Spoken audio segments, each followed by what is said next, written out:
आणि bank Nifty काय म्हणते, आपण कुठं काम करू शकतो आणि मार्केट खरंच क्रॅश होतंय? चला पाहूया आपण निफ्टीचं आणि बँक निफ्टीचं अनालिसिस करूया. तर आपण आज पाहिलं की मार्केटमध्ये एक क्रॅश आला, मार्केट खाली पडलं. पण काल आपण ज्याप्रमाणे चर्चा केली होती की हा लो ब्रेक झाल्यानंतर जर मार्केट खाली येत असेल तर मार्केटमध्ये प्रत्येक ठिकाणी कुठं ना कुठं मार्केट सपोर्ट घ्यायचा प्रयत्न करणार मध्ये मध्ये आणि एक पुलबॅक येत राहणार, जेणेकरून आपल्याला त्याच्यात काही फायदा होऊ शकणार नाही. तर आज त्याचप्रमाणे एक प्राइस ॲक्शन बनवून मार्केट खाली आलं. ओके, ही कम्प्लिटली निगेटिव्ह प्राइस ॲक्शन झालेली. तुम्ही जर व्यवस्थित जर मार्केटला पाहिलं तर तुम्ही पाहताल की प्रत्येक वेळेस इथं आलं, इथून एक पुलबॅक घेतला, परत तो ब्रेकडाऊन केला, परत ह्या लो जवळ आलं, इथं आलं, परत इथून एक पुलबॅक घेतला, परत खाली पडलं, परत ह्या लेवल जवळ आलं, इथून पुलबॅक घेऊन इथं एक साइडवेज फॉर्ममध्ये क्लोज झालं. ज्यांनी इथं ट्रेड केली असेल त्यांनी इथं स्टॉप लॉस दिला असेल, परत इथं ट्रेड घेतल्यानंतर ह्या ठिकाणी परत एकदा स्टॉप लॉस दिला असेल. त्याच्यामुळे आजच्या ट्रेडिंग सेशन मला नाही वाटत कोणाचा प्रॉफिटेबल झाला असेल म्हणून. ज्यांनी कुणी फक्त सिंगल ट्रेड किंवा कुणी विचार केला असेल नाही आता मार्केट इथून रिव्हर्स होत आहे, इथं जसं मार्केटमध्ये डायरेक्ट पुलबॅक आलता, आता हा पुलबॅक येईल, इथून पुलबॅक येईल, इथून पुलबॅक येईल, इथून पुलबॅक येईल, पण मार्केटने कुठूनही पुलबॅक दिलेला नाही.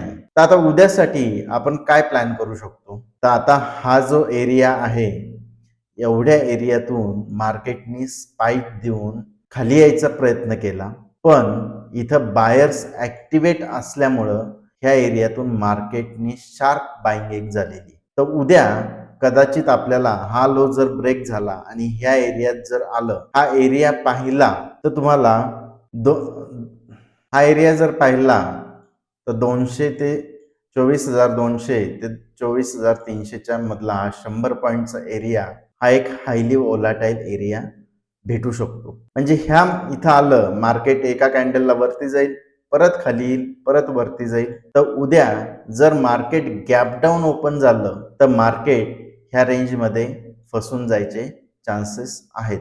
आणि एक्सपायरीला जर वरती निघलं, जे काही उद्या प्राइस ॲक्शन बनल त्याच्यावरून आपण एक्सपायरीचं जे काय असेल ते ॲनालिसिस करूच, तरी एक अपसाईड किंवा डाऊनसाईडचा एक मोठा फॉल किंवा एक पुलबॅक आपल्याला एक्सपायरीच्या दिवशी पाहायला भेटू शकतो. तर उद्यासाठी सिंपल राहिलं, मार्केट गॅप डाऊन ओपन झालं तर ह्या रेंजमध्ये राहील आणि जर मार्केट प्रिव्हियस हायच्या वरती निघलं तर प्रत्येक ठिकाणी आता एक रेजिस्टन्स तयार झालेले. त्याच्यामुळं उद्याचं सेशन हे आपल्याला व्होलाटाईल सेशन पाहायला भेटू शकतं. आणि काल मी बोलल्याप्रमाणे जर हा लो ब्रेक होऊन मार्केट जर खाली येत असेल तर माझ्यासाठी नो ट्रेडिंग एरिया राहील हा पूर्ण एरिया. इथं जर मला काही बुलिश फॉर्मेशन जर दिसलं, उद्या जरी ह्या लेवलवर जर काही बुलिश फॉर्मेशन थोडा वेळ हॉल्ट केला आणि इथून जर मार्केट रिटर्न जायला लागलं तर एक स्ट्रिक्ट स्टॉप लॉस सहित एक ट्रेड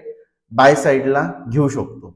कारण आपण जर पाहिलं तर मार्केट थोड्या मोठ्या 1 तासाच्या टाइम फ्रेमवर पहा, मार्केट 500 पॉईंटच्या रेंजमध्ये अडकलेलं आहे. मार्केटमध्ये इथून शार्प बाईंग येते आणि ह्या वरच्या लेवलपासून एक सेलिंग पण येते.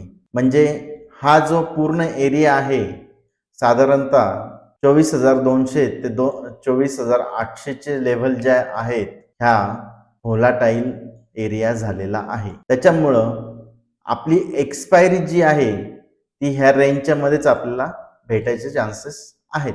तरी उद्या ह्या एरियात जर ओपन झालं तर आपल्याला इथून काय रिॲक्शन भेटते त्याच्यावरून आपण प्राइस ॲक्शन प्रमाणे चालणार आहोत. पण ह्या रेंज मध्ये जोपर्यंत मार्केट आहे तोपर्यंत आपण कोणतीही ट्रेड करणार नाही. तर चला आता बँक निफ्टी पाहून घेऊया. बँक निफ्टीमध्ये काल आपण ठरवल्याप्रमाणे हा जर लो ब्रेक झाला तर आपल्याला एक खालच्या साईडला ट्रेड पाहायला भेटू शकणार होती. आपण असं डिस्कस केलं होतं. तर कालची जी डोजी कॅन्डल आहे तिचा आज लो ब्रेक होऊन मार्केट खाली आलं. पण हे मार्केट कुठपर्यंत खाली येईल, ह्या लेवलला परत एकदा रिटेस्ट करल का, हा एरिया जो बनलेला आहे त्याच्यामध्ये काय होईल, चला आपण पाहूया. आता जर बँक निफ्टीचा ट्रेंड जर पाहिला तर हा आता डाऊन ट्रेंड मध्ये शिफ्ट झालेला आपल्याला दिसतोय. वरती आपल्याला एम पॅटर्न भेटला आणि एम पॅटर्नचा ब्रेकआउट होऊन मार्केट खाली आलं, थोडंसं थांबलं, खाली आलं, रिव्हर्सल झालं, परत पडलं आणि इथं एक शेवटची डोजी कॅन्डल बनलेली आपल्याला आवरली कॅन्डल्सवर दिसते. तर आपण एक्झिक्युशन टाइम फ्रेमवर येऊया. आता उद्या बँक निफ्टीमध्ये काय प्लॅन होऊ शकतो. मी काल बोलल्याप्रमाणे बँक निफ्टीमध्ये सुद्धा सेम निफ्टी सारखी एक व्होलॅटिलिटी होती आणि मार्केट एक साइडवेज रेंज मध्ये शेवटी क्लोज झालंय.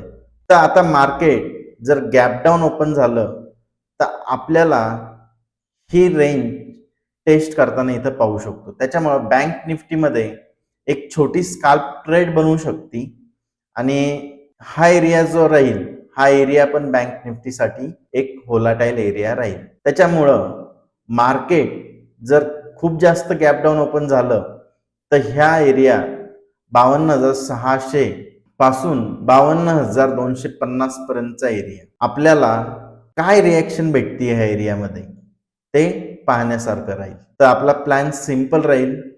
याच्या खाली आपण एक छोटासा स्टॉप लॉस ठेवून एक कंटिन्युएशन मध्ये ट्रेड करू शकतो बँक निफ्टीमध्ये आणि जोपर्यंत आपल्याला एखादी प्राइस ऍक्शन ह्या एरियात दिसत नाही तोपर्यंत आपण होल्ड करू शकतो. कदाचित 200 ची लेवल पण आपल्याला 250 ची लेवल सुद्धा कदाचित इथून पाहायला भेटू शकते. ऍटलिस्ट 50% पर्यंत जरी मार्केट जर आलं तर आपल्याला याच्यात एक चांगला प्रॉफिट भेटू शकतो. आणि अपसाइड ट्रेड आता प्रत्येक ठिकाणी एक एक रेजिस्टन्स तयार झालेले आहेत, त्याच्यामुळं अपसाइडचा ट्रेड विचार आपण सध्या करू शकत नाही. इंट्राडे साठी निफ्टी आणि बँक निफ्टीचे दोन्हींचे ट्रेड डाऊन ट्रेंड मध्ये शिफ्ट झालेले आपल्याला दिसतात. तर तुम्हाला हा व्हिडिओ कसा वाटला, माझा अनालिसिस आवडला असेल तर चॅनलला सबस्क्राईब करा आणि व्हिडिओला एक लाईक करा. धन्यवाद.